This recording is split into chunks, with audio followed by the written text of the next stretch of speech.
This is Dr. Eddie Yates, and this is the Incongruous Channel. This is part 8, and I think the final part of my presentation of my theory of energy being everything.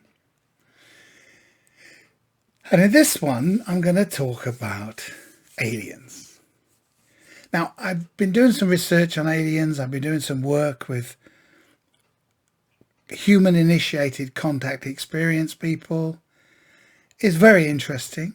I haven't had a human-initiated contact yet, although I've had all kinds of meditative things and stuff like that. I mean, I don't know whether that's real or just my imagination. That's the beauty of it, really. But there we are. That's where we're at. Now, because if you consider somebody who's an atheist and is open to alien contact and a visitation that they had, if an alien came to visit them, right, it would be translated in their brain as the rules of acceptance of what they've got. Well, they'd have to assume that the visitation, because they don't believe in God and angels and stuff like that, they'd have to believe it was an alien that had come down to them, right? What else could it be? The event is paranormal. I struggle a bit with the ideas of alien abduction. Some of them seem almost like wishful thinking. And logically, and unfortunately I do tend to jump to logical thought. Why would aliens, with their advanced technology, which they must have if they're here, why would they need to experiment on human beings by sticking things up their bum? Doesn't make much sense to me. Just doesn't. Because surely, if we've got X-rays, MRIs, CT scans, stuff like this, surely they've got stuff 1,000 times more advanced than that they use for themselves. If they've flown all the way across the galaxy to get here, they must have that kind of advanced technology. So why would they want to do something as kind of human as that? I don't know. Or cut up cows. There's another weird one. There's so much of that. I don't know what that is. So anyway, but I remain open-minded. I don't know the answer to that. There's so many reports of it, so I'm skeptical, but I remain an open mind, as far as that's concerned. We have various concepts of what an alien is. Most of them are driven by Hollywood, to be honest. But the logic pointing to their existence is strong because there are so many opportunities for them to exist in the massive extent of the universe. Earth is a weird thing because there are so many Goldilocks things. Not too hot, not too cold, not too close, not too far, not too light, not too dark. There's a moon that creates tidal heating, which has kept us warm, which has kept the water liquid, with on and on and on and on. That's created our particular thing. But what if the aliens aren't like us? Are not carbon-based, do not need water, etc. Is that possible? We don't know. So it's kind of like, yeah, because we tend to look for Star Trek human aliens, which is somebody in a boiler suit with a funny head, isn't it? I mean, it's just like, it's not really, because they could be completely different. I mean, some of the movies kind of portray them as cephalopods, which is a good one because the scientists believe that cephalopods may have, their existence seems to have suddenly popped into place 276 million years ago. Don't know why that sticks in my head, but it seems to. And all they're saying is that maybe they were part of the panspermia process, that they came on an asteroid or whatever it is that affected their particular evolution, came on an asteroid and then they evolved as part of the evolution of other creatures on Earth. You get the idea. And they're completely different. But they live in water. And, well, they breathe oxygen, don't they? Well, breathe water with oxygen in it. So, we've various types of what they are. Different features, different abilities, could be fundamentally divergent beings. We hear a lot about greys, reptilians, Pleiadians, but it's kind of fantasy fiction, stuff like this, wishful thinking that some bunch of ETs are going to come and save our planet, save us from ourselves, because that's the problem. There's nothing else happening that we need ET help for. We need ET to save us from ourselves, because we're the ones who are screwing this up and we're not stopping it happening, I think. So we need some other input, don't we? Well, we know it's a significant possibility that aliens could exist elsewhere in the universe. Our universe has been around 13.8 billion years. You've heard all these facts before. Planets started to form about 1 billion years after its creation. Our Milky Way is estimated to have 100 billion planets, and our galaxy is one of 150 billion in the universe. So that's massive amounts of numbers of chances that life could exist, and that life that has had a chance to evolve to a higher level could have existed, and environmental opportunities to do that. Planets would be very different, formed at different times. Is it possible a planet could have evolved to produce intelligent life 1 billion years before us? Well, if it is, imagine how much further they would be evolved than us. Because how quickly have we come in the last 200 years as far as technology and understanding and knowledge and science and stuff like that.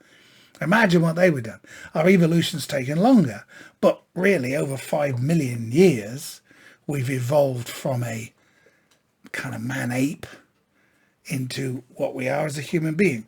Physically, we're not very special, actually. We've kind of devolved because we're not as strong as we used to be. We're not as hardy as we used to be. But this thing has evolved. That's rather important. The brain, the mind. So we're back to that again, aren't we? We carry out searches for life, but we're looking for radio signals which travel at less than the speed of light. Takes a long time for light to get 1,000 light years away, 1,000 years, right? And then we're talking billions of light years when we're talking about the universe, I think. So it's, you know.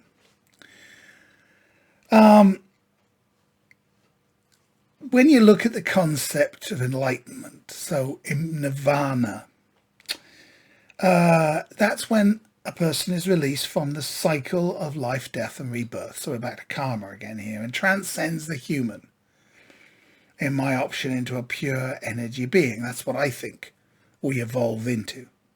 When I had my incidents where I stopped breathing, it was almost like that happened, that I transcended into a thinking, pure energy being. Physical was done, stop breathing, it's done. But this thing popped out, and I existed as this thinking mind energy, whatever. And it just seemed to keep going, you know, that's all I can say. It may be that other forms of life in the universe have that same evolution. We might call it enlightenment. And it's what the scientists often call hyper-advanced life. Not just more advanced like a Pleiadian or reptilian, but we're talking something that actually has evolved out of its form. If you were purely energetic, well, you'd lose a lot of the disadvantages of being physical. You'd lose perhaps the vulnerability to certain things like radiation in space and stuff like that. you might be able to be squeezed down into some energy signal that could be fired at some higher speed, I don't know, across the universe for travel. You might be able to then directly communicate through one of these energy fields to have universal communication and understanding. Laws of physics will be entirely different in their planet, in their world. We've had this idea of the Fermi Paradox, where Fermi basically said that with current advances in technology, humans, if motivated, could colonize the Milky Way galaxy in about 100 million years. So why haven't this lot done it, the aliens? Well, maybe because their evolution evolved them into energy beings, and they are there, we just can't see them. I don't know. Is that possible? Their detection is very difficult. We're looking with infrared and stuff like this, and they don't have a heat source because they're purely energetic. I don't know. Our current perception of spirits and paranormal phenomena may actually be a relationship to aliens, to ETs. And another thing, here's another thing. Why would they want to make contact with us? I think I'm probably going to do another one after this, actually. Why would they want to make contact with us? Because this is a big thing that I want to approach sensitively. Because I do understand that there are lots of people out there who want to contact the ETs. But to me, if they've got all this technology and abilities, they haven't contacted us. Or at least maybe they did in the past, maybe, I don't know, 60 years ago, and realized how dangerous it was, or how pointless it was. And they've sort of said, no, we're just going to sit up there and watch you and stop you doing something stupid. Here's the thing. So well-meaning people like me and these other ones from these other groups, the contact groups, who would be good people to contact them, who would be friendly and peaceful and, all of that, who would benefit from that communication, aren't going to get contacted because there's a small few people who would fire on sight, who would immediately try to destroy them or control them or whatever.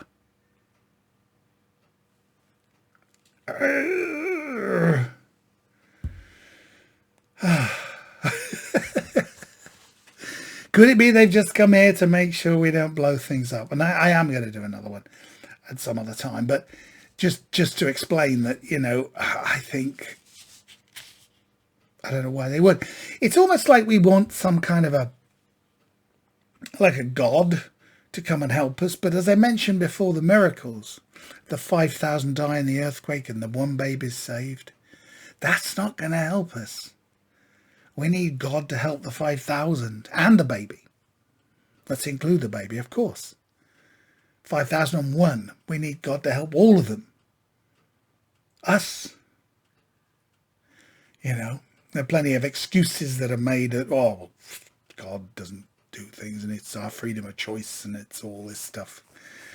Now, we've never seen God help us, have we? Let's be honest. Never. Because God's on the side of every single army that's fighting. Losers, winners. But the ET's the same, and the ETs may simply be here to watch us and go, you know what? Whenever you come outside your planet, you're in our neighborhood. We look after that. So we're going to just keep an eye on you. Don't know. But it'd be fascinating, wouldn't it? And logical that they would be there. And all answers like the Fermi Paradox and stuff like this can be answered in various different ways. One of them being that they've actually changed form. They become, in a sense, mind-life energy. But they're living life, mind-life energy, whereas when we die and our mind-life energy is released, we're kind of dead mind-life energy, in the sense that I think we somehow shift in our realm of existence I don't know. I've only had too little experiences of it. And, you know, as I said, I'm not a big fan of these near-death experiences where they go to these white pillars and angels flying and trumpets sounding and all this medieval Renaissance paintings of God and everything, which you know that the painters only did at the time because they would get paid for painting pictures of God, whether they believed in it or not. That's what the church wanted. That's what they painted. You know, the same church that was burning witches and so I just don't know. I just don't know. Anyway, let's wind this up. So the concept was to present my theory, right? Everything in the universe is energy. I think I've made that case right down to the quantum level. Life is an energy. Hopefully I've made that case. It's a separate thing. Certainly in my own example, that seems to be the actual experience. Paranormal phenomena can be explained by life energy. Well, I've looked at so many, haven't I? Different things, NDEs, auras, Reiki, ghosts, spirits, all of them. And I could do many, many, many more and say this is how that's explained by this concept of mind, life, energy. I think it's valid. Certainly valid for consideration. Keep testing it, keep banging against it and saying, well, does that work? Does that work? Does that work? Because that's the way you prove a theory is correct. So when you apply these theories to the paranormal and supernatural, they demonstrate a consistency of positive fit with the hypothesis. That's what you do in a scientific paper. They also make concepts and beliefs surrounding the paranormal more defined, easy to understand and compare against one's own experience and the relevant science, certainly in my case. The method of their creation seems similar to those created in science, so I believe they're valid for acceptance and consideration. It's good stuff, this. The later sections evaluate the theories against the number of paranormal subjects to determine their fit. In every case, I think they do explain things. And I believe they do explain the phenomena theoretically, as well as practically in some cases. And I could have similarly exercised the same process against other issues and get the same result. As with all theories, they're open to interpretation and also amendment and expansion as new information comes to light. This is a bit different than, as I've explained before, this is the last 46 pages of my novel. Not novel, it's not a novel. My book. It's a kind of a bringing you forward, enlightening type book, Becoming a Motley Mongrel. And it's the last 46 pages. But this is 18 months more up to date. So, because you keep moving on, you keep learning new things, you keep modifying, you keep saying, oh, I might not have that quite right. So that's what this is. But the theory is open. The theory is there for you to look at and decide. And that's it. I just wanted to state my theory, get it down on YouTube. Now I've got a new computer and it does decent videos. And I'll work out how to do the flashing screens and the put stuff up there. I tried it and I didn't have time and I just wanted to get this down so much. So there it is. It's done now. Okay. So I heartily suggest we just stay open-minded and continue towards understanding and growth, because that's the way, hopefully, we will change the problems we got in this world now, which are really big and growing by the day. I'm hoping what will happen is the crisis that will cause will be like a cathartic process that will allow change to occur, positive change, and things will get a heck of a lot better. This is Andy Yates on the Incongruous channel. This is part 8 of my theory, energy being the explanation for the paranormal. Please take care.